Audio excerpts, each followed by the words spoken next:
तो good morning. तो आज स्वागत है आपको हमारे ज्ञानेंद्र एकेडमी में। और अभी पिछले हमने क्लास में आपको पढ़ाया था हिंदी वर्णमाला के स्वर के बारे में, हमने आपको पूरा बता दिया था, पूरी डिटेल में बता दिया था।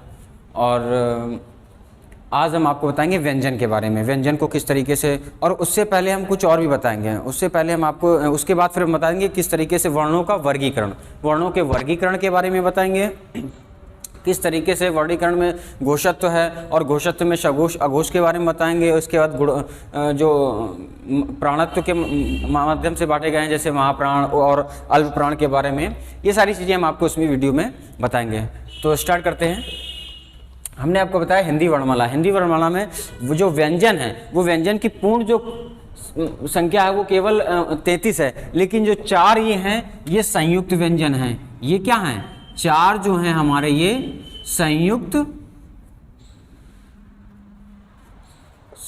व्यंजन हैं, संयुक्त व्यंजन हैं। और जो हमारे 2 हैं ये द्विगुण व्यंजन है। 2 क्या है हमारे? ये द्विगुण व्यंजन है। इसके बाद जो हमारे ये 33 हैं, 33 के बारे में हम आपको बताते हैं। अब 33 में कौन कौन से हैं इसमें भी हम आपको बताते हैं। 33 में कौन कौन से हैं? 33 में एक स्पर्श व्यंजन है, स्पर्श व्यंजन, स्पर्श व्यंजन है। और स्पर्श व्यंजन को ही हम इसको बोलते हैं वर्ग, वर्ग व्यंजन, स्क्वायर व्यंजन इसको बोलते हैं। क्या बोलते हैं? स्क्वायर व्यंजन। और एक हमारा जो हो जाएगा अंतस्थ व्यंजन, अंतस्थ व्यंजन, अंतस्थ व्यंजन। और एक जो हमारा हो जाएगा वो ऊष्म व्यंजन हो जाएगा। क्या हो जाएगा? ऊष्म व्यंजन, ऊष्म व्यंजन। तो व्यंजन के बारे में हमने आपको बता दिया है। व्यंजन जो हमारे वो 33, 4, 2 का क्या आंकड़ा है? 33 जो 4 है हमारे वो संयुक्त व्यंजन है, संयुक्त व्यंजन है जो पूर्ण व्यंजन नहीं है, जो पूर्ण व्यंजन नहीं है। द्विगुण व्यंजन है, द्विगुण व्यंजन है। और ये क्या है हमारे? फिर इसके बाद जो 33 में है वो स्पर्श व्यंजन, अंतस्थ व्यंजन और ऊष्म व्यंजन है। इनके बारे में हम आपको बताते हैं। तो आइए देखते हैं, अब हम आपको आगे ले चलते हैं, एक एक करके इनको सबको हम डिस्क्राइब करते हैं, विस्तार से बताते हैं आपको। तो सबसे पहले जो हमारे 33 जो व्यंजन हैं उनके बारे में सबसे पहला हेडिंग डालिए आप, क्या? स्पर्श व्यंजन। क्या डालिए? स्पर्श व्यंजन, स्पर्श व्यंजन। स्पर्श व्यंजन कितने होते हैं? स्पर्श व्यंजन होते हैं 25। कितने होते हैं? स्पर्श व्यंजन जो होते हैं वो हमारे 25 होते हैं। तो हमने आपको बताया जो स्पर्श व्यंजन है वो हमारे स्पर्श व्यंजन 25 हैं। फिर इसके बाद 25 जो हैं तो इसमें क्या याद रखिएगा आप? क्या याद रखना आपको? कचट तप, यानी यहाँ से जो हमारा एक ट्रिक जो बनकर जाएगी वो जो ट्रिक हो जाएगी एक तरीके से याद रखिएगा कि क्या है? कचट तप। जो ट्रिक हो जाएगी वो क्या हो जाएगी? कचट, क च ट त प, कचट तप। तो कचट तप से क्या हो जाएगा? वो का वर्ग के, का वर्ग के 5, चा वर्ग के 5, टा वर्ग के 5, इसी तरीके से टा वर्ग के 5, और उसी तरीके से पा वर्ग के 5। तो ये हमारे टोटल कितने हो गए? अब इसको हम स्पर्श व्यंजन को वर्ग या स्क्वायर व्यंजन क्यों कहते हैं? क्योंकि देखिए ये कितने हैं? ये 5 है ना, 5 है ना, और ये हमारे सारे जो हैं 5 ये भी हैं। तो इस तरीके से इनके भी 5 और ये इधर से भी 5, रो और कॉलम दोनों 5 हैं, ऊर्ध्वाधर और क्षैतिज दोनों तरफ से 5 हैं, इसलिए एक स्क्वायर बन जाता है। क्या बन जाता है? एक स्क्वायर बन जाता है। यानी कि यहाँ से हमारा क च ट त प आएगा। फिर इसके बाद जो हमारे ये हैं इनके भी 5 हैं, यानी इनके भी 5 हैं। तो इस तरीके से इक्वल जो है हमारे सारे इक्वल हो गए हैं। तो ये क्या बन जाता है? एक वर्ग बन जाता है। क्या बन जाता है? वर्ग। तो इसीलिए इसको हम स्क्वायर व्यंजन या वर्ग व्यंजन भी, वर्ग व्यंजन के नाम से भी जानते हैं। तो ये और एक इतनी बात समझ में आ गई। फिर इसके बाद जब हम दूसरा बात कर रहे हैं, दूसरा हमारा अंतस्थ व्यंजन। अंतस्थ व्यंजन क्या होता है? अंतस्थ व्यंजन, अगर हम अंतस्थ व्यंजन की बात करेंगे तो अंतस्थ व्यंजन में क्या क्या आते हैं? अंतस्थ व्यंजन में हमारे आएंगे य, र, ल, व, य, र, ल और वा, ये हमारे अंतस्थ व्यंजन आएंगे। ये हमारे 4 अंतस्थ व्यंजन हो गए। हमने आपको बताया था अंतस्थ व्यंजन, सॉरी हाँ, अंतस्थ व्यंजन हमारे कितने हो गए, या, र, ल, व, ये हमारे क्या हो गए, अंतस्थ व्यंजन हो गए। 25 ये हो गए, 4 ये हो गए, 25 4 कितने हो गए, 29 हो गए। फिर इसके बाद हम बात करेंगे ऊष्म व्यंजन की। क्या बात करेंगे, ऊष्म व्यंजन की बात करेंगे। किसकी बात करेंगे, ऊष्म व्यंजन की बात करेंगे।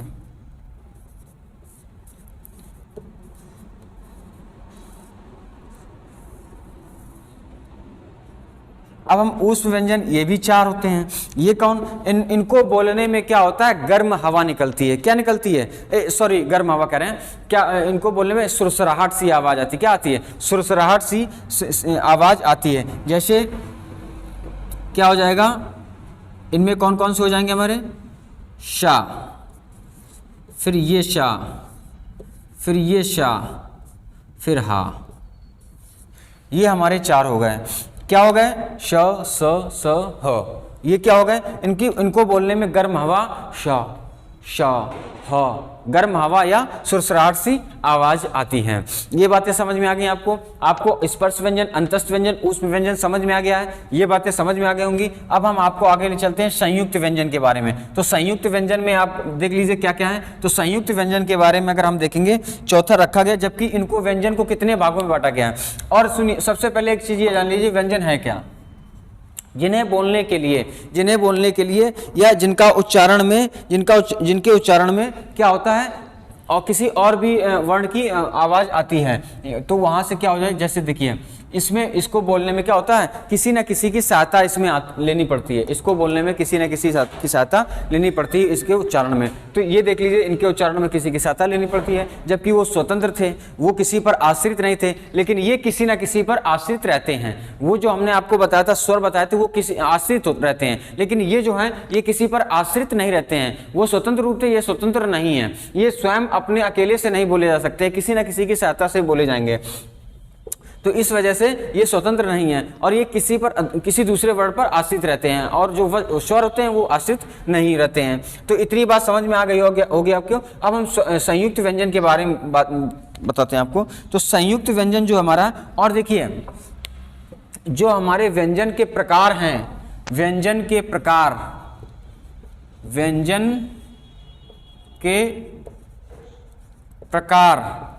तो जो व्यंजन के प्रकार है ना, जो व्यंजन के प्रकार हैं वो 3 ही हैं, स्पर्श व्यंजन, अंतस्थ व्यंजन और ऊष्म व्यंजन। ये संयुक्त व्यंजन ये अपवाद हैं। संयुक्त व्यंजन अपवाद है, द्विगुण व्यंजन ये अपवाद हैं।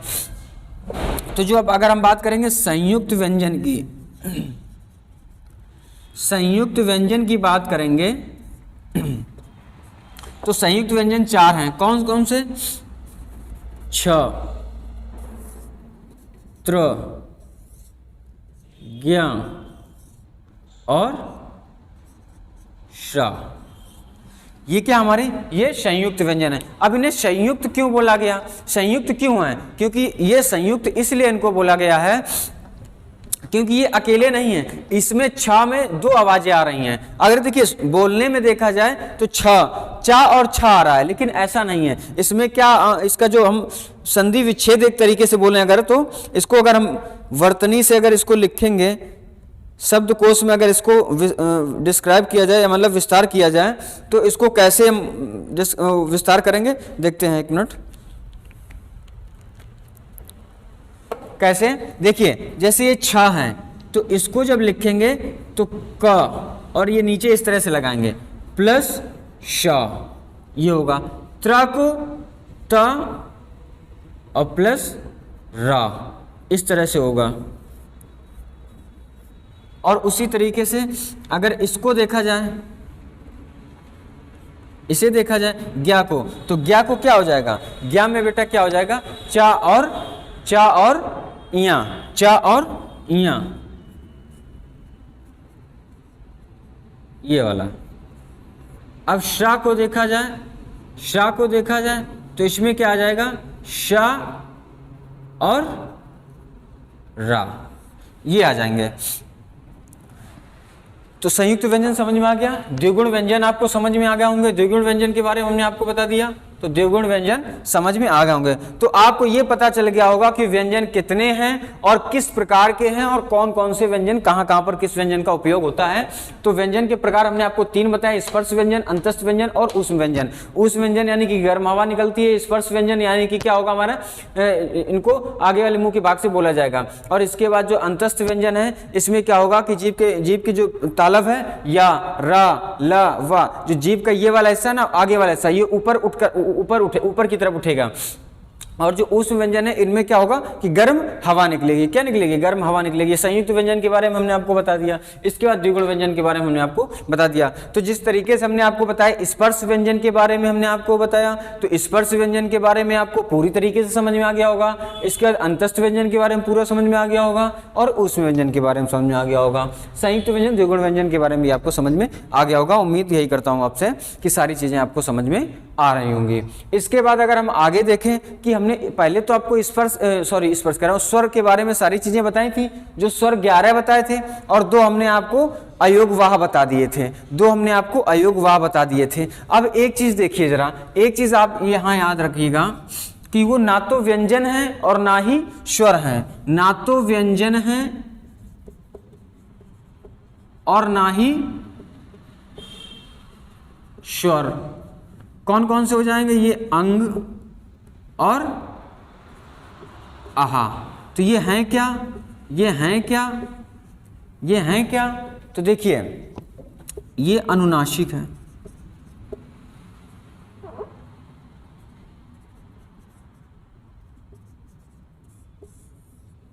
और ये क्या है? विसर्ग। ये क्या है? विसर्ग। और जो ये हैं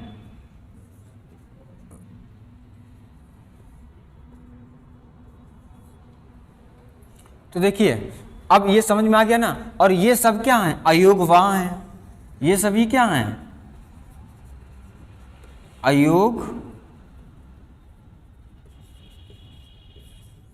अयोगवाह हैं। ये सभी क्या हैं? हमारे अयोगवाह हैं। तो ये चीजें समझ में आ गई होंगी, सारी चीजें आपको बहुत अच्छे से। तो अब हम आगे बढ़ते हैं कि हमने स्वर और व्यंजन के बारे में सारी चीजें बता दी हैं। अब हम देखते हैं वर्णों का वर्गीकरण। क्या देखते हैं? वर्गों का वर्गीकरण किस तरीके से होता है, वर्णों का वर्गीकरण। तो ये सारी चीजें समझ में आ गई होंगी।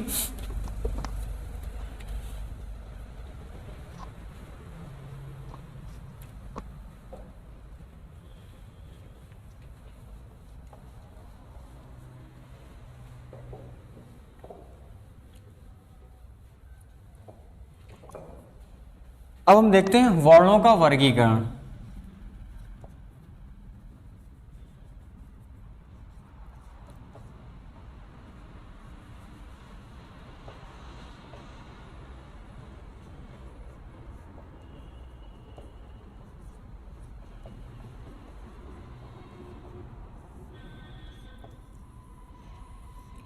वर्गीकरण कितने प्रकार से होगा इसका? तो वर्गीकरण कैसे होगा हमने आपको बताया था, घोषत्व के आधार पर और प्राणत्व के आधार पर। तो घोषत्व के आधार पर 2 हो जाएंगे हमारे, कौन कौन से? सघोष और अघोष। इसके बाद प्राणत्व के आधार पर क्या हो जाएंगे? प्राणत्व के आधार पर हो जाएंगे हमारे, प्राणत्व के आधार पर हो जाएंगे हमारे 2 अल्प प्राण और महाप्राण। तो इसमें देखिए एक क्या हो जाएगा? घोषत्व के आधार पर, के आधार पर। तो घोषत्व के आधार पर क्या हो जाएंगे हमारे? 2 हो जाएंगे। कौन से? सघोष और अघोष। ये हो गए ना। इसके बाद हमने आपको बताया प्राणत्व के आधार पर, के आधार पर। तो प्राणत्व के आधार पर हमने आपको बताया, उसमें भी क्या हो जाएंगे? अल्प प्राण और महाप्राण।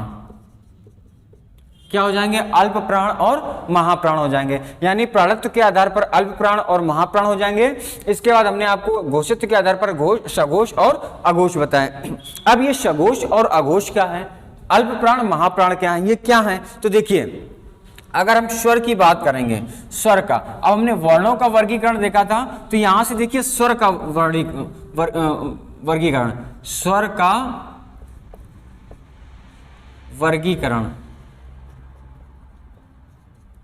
तो जब हम स्वर का वर्गीकरण देखेंगे तो स्वर में कौन सघोष है, कौन अघोष है, कौन प्राण है, कौन अल्प प्राण है, कौन महाप्राण है, और किस तरीके से कौन दंत है, कौन दंत है, कौन मूर्धन्य है, कौन कंठ है, कौन तालव्य है, तो ये सब देखते हैं हम आपको। तो सबसे पहले कंठ और तालव्य के बारे में देखते हैं किस तरीके से, उसकी एक ट्रिक है कि जैसे देखिए, जैसे आपको क्वेश्चन पूछा जाए, जैसे आपको पूछ जाएगा ये क्या है, ये कंठ है, तालव्य है, मूर्धन्य है, या कंठोष्ठ है, या कंठ तालव्य है, क्या है ये, तो ये कैसे समझ में आएगा, उसके लिए रटने और याद करने की कोई जरूरत नहीं है, बहुत ही अच्छे तरीके से एक ट्रिक बताएंगे आपको, और पूरे लाइफ आपको ये याद रहेगा कि कैसे किसी ने हमको बताया था। तो ये अगर हम साफ करें इसको, ये चीजें ये देख,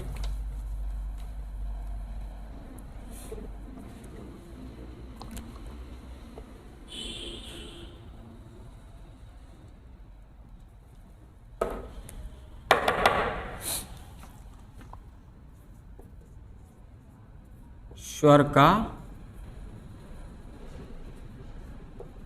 वर्गीकरण। तो जब हम स्वर का वर्गीकरण के बारे में आपको बताएंगे तो सबसे पहले वहां पर एक ट्रिक क्या हम देख लेते हैं, एक ट्रिक क्या देखेंगे, यहां से एक ट्रिक यहां से निकल कर आएगी,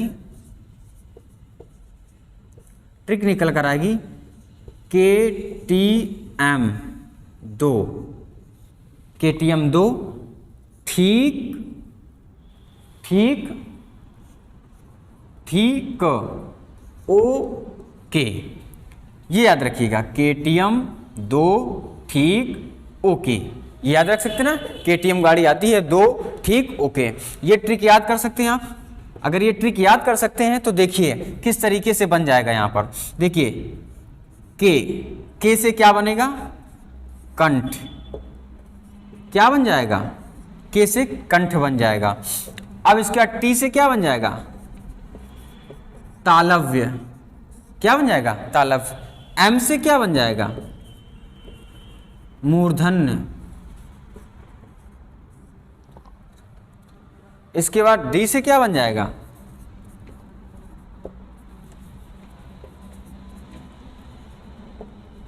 दंत, और ओ से क्या बन जाएगा,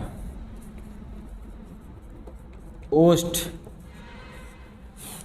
और टी से क्या बन जाएगा, सॉरी टीके से क्या बन जाएगा, कंठ तालव्य। उल्टा देख लीजिए, टी के मतलब टीके है ना, टी के, तो पहले इतना देख लीजिए, फिर इसके टी और ओ के बारे में हम आपको बता देते हैं, जगह नहीं नीचे। देखिए कंठ में अब क्या आएगा, सीरियल याद रखिए, आ आ आ आ, है ना। फिर तालव्य में क्या आ जाएगा, छोटी बड़ी, कोई कठिन नहीं है, कितना आसानी से सब हो रहा है। आप बस सीरियल याद रखिए किस तरीके से होता है। मूर्धन्य में क्या हो जाएगा, मूर्धन्य में आपका री हो जाएगा। दंत में कुछ नहीं होता है, दंत में जो स्वर्ग होते हैं नहीं होते हैं। दंत जो होता है, जो स्वर होते हैं उसका दंत से कोई लेना देना, दंत नहीं होते हैं। इसके बाद अब आपका ओ, ओष्ठ, ओष्ठ में क्या हो जाएगा,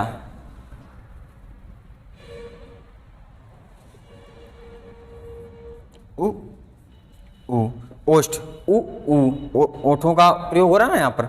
अब इसके बाद आपका बचता क्या है, आपका बचता क्या है, यहां से टी के बचता है और ओ के बचता है। तो टी के से क्या हो जाएगा, कंठ तालव्य। उल्टा लीजिए, कंठ तालव्य, तो क्या हो जाएगा, कंठ तालव्य। और यहां से ओके यानी कंठ ओष्ठ, कंठ ओष्ठ, कंठोष्ठ, या इसको ऐसे लिख लीजिए, कंठ ओष्ठ। कंटोस्ट।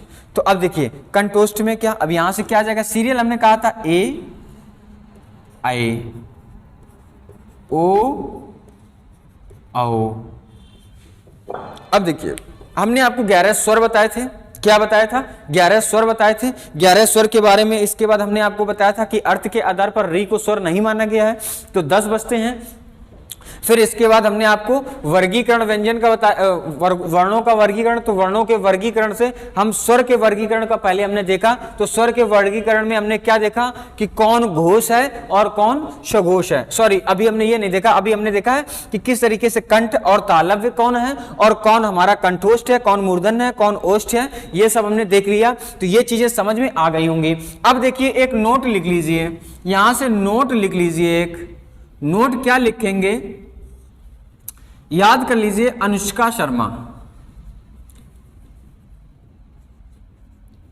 अनुष्का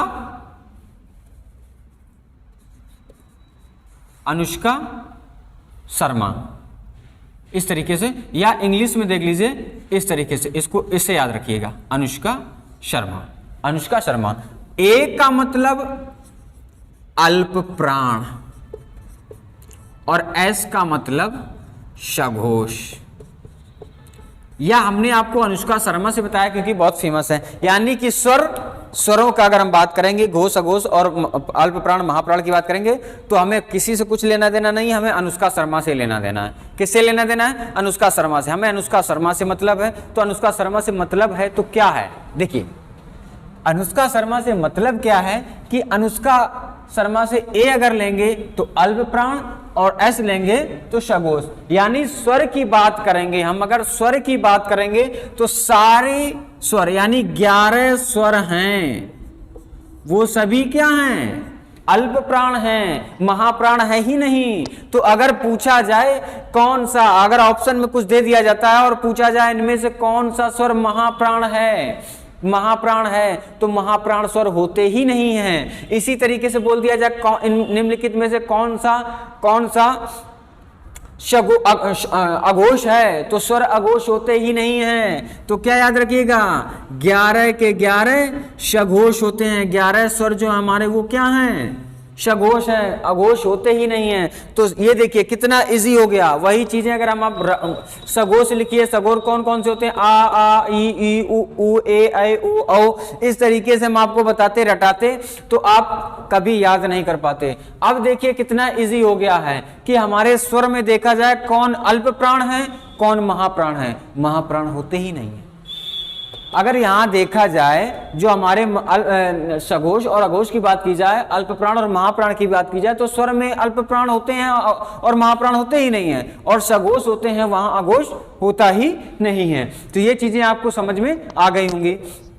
अब हम आपको ले चलते हैं, जब हमने आपको 11 अल्प प्राण बता दिए और 11 स्वर बता दिए। अब एक चीज और याद रखिए, एक नोट और लिख लीजिए यहीं से। अभी हमने आपको व्यंजन पढ़ाया था ना, व्यंजन पढ़ाया था, तो व्यंजन में हमने आपको क्या बताया था, व्यंजन में हमने आपको बताया था या के बारे में बताया था, कौन से, अंतस्थ व्यंजन और वा, 4 बताए थे। तो लेकिन हम वहां से या और वा लेंगे। इनको क्यों लिया, क्योंकि ये जो है हमारे ये अर्ध स्वर हैं।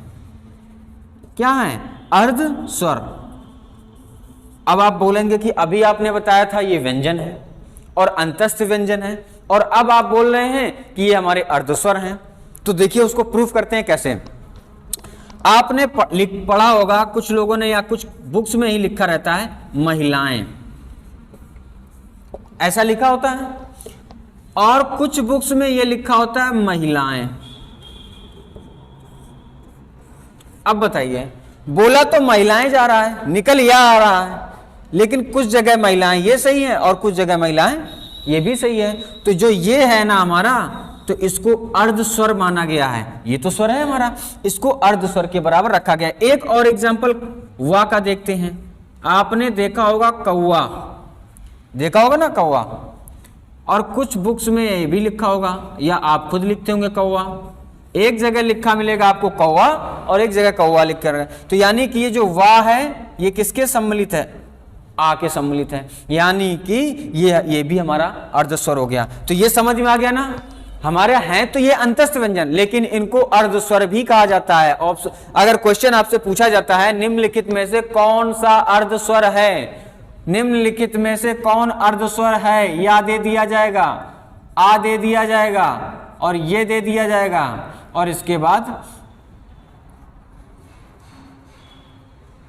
ये दे दिया जाएगा। तो आप क्या करेंगे, अब तो स्वर देखा आपने, निम्नलिखित में से कौन सा अर्ध स्वर है, अर्ध स्वर आपने देखा, ये तो स्वर है, स्वर से मतलब अर्ध स्वर मतलब ये होता है। समझ गए ना मेरी बात को?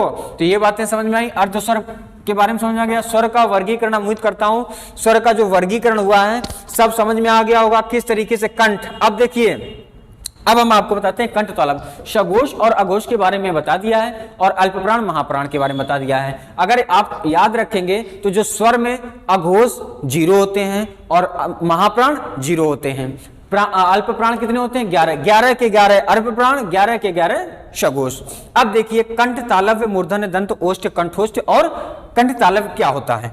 तो देखिए जो कंठ है, कंठ में हमने आपको देखिए सीरियल याद रखी, अ आ इ ई उ ऊ ये याद रखेंगे ना, उसी तरीके से केटीएम को याद रखिए, पूरा सीरियल याद रखिएगा। पूछा जाता है कि इनमें से कौन सा हमारा तालव्य है। अब तालव्य से आपको तुरंत माइंड में क्लिक करिए कि टी आ रहा है और के टी यानी कि दूसरे नंबर पे है, और ये दूसरे नंबर वाली लाइन हमें ऐसे इस तरीके से याद रखना। हमेशा देखिए जितने भी हमने आपको बताया सब पेयर में ही है, जोड़े में ही है, ये सब जोड़े में ही है ना, केवल री को छोड़कर। और देखिए दंत जो स्वर है, जिस तरीके से हमने बताया कि अघोष और महाप्राण का स्वर से कुछ मतलब नहीं है, उसी तरीके से दंत का स्वर से कुछ मतलब नहीं है।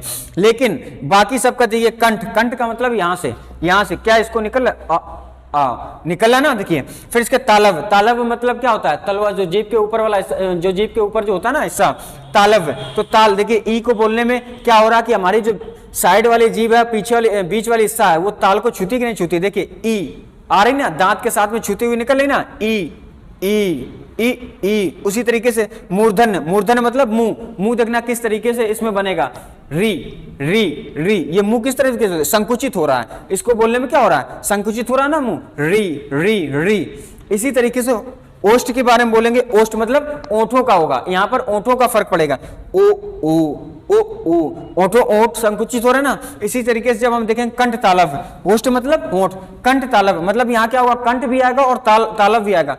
ए कंठ की आवाज आ रही और हमारा जो तालवा है ऊपर वाला, वहां जीभ वहां भी टच कर रही, ए। इसी तरीके से जब हम कंठ ओष्ठ की बात करेंगे, यहाँ कंठ भी आएगा और हमारा क्या होगा, ओष्ठ भी होंगे। जैसे ओ कंठ से आवाज आ रही है और ओठों का भी हमारा क्या हो रहा है, विस्तार हो रहा है। तो उसी तरीके से देखिए संकुचित हो रहा है, ओ। इसी तरीके से कि ये सारी चीजें हैं, जब भी एग्जाम में आएगा तो आपसे पूछा जाएगा कि कौन सा इसमें मूर्धन्य है, तो ये आप बोलकर भी समझ सकते हैं कि कौन सा है मूर्धन्य, कौन सा नहीं। अगर वहां से नहीं समझ में आता है तो इसके लिए हमने आपको छोटी सी एक ट्रिक बताई है, इसी ट्रिक के हिसाब से आप हमेशा कभी भूलेंगे ही नहीं।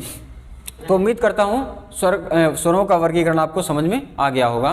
तो अभी व्यंजन के वर्गीकरण के बारे में, अच्छा, तो आज आपकी क्लास यहीं पर खत्म की जाती है और व्यंजन का वर्गीकरण हम आपको कल बता देंगे और अगले वीडियो में आपको उसके बारे में बताया जाएगा। तो जय हिंद। उम्मीद करता हूँ क्लास बहुत अच्छे से समझ में आ रही होगी, और अगर क्लास समझ में आ रही है तो वीडियो को लाइक कीजिए, सब्सक्राइब कीजिए, चैनल को शेयर कीजिए, ताकि ज़्यादा से ज़्यादा लोगों के पास में पहुँचे और ज्ञानेंद्र अकेडमी से इसी प्रकार से जुड़े रहिए। तो मेरे प्यारे बच्चों, जय हिंद।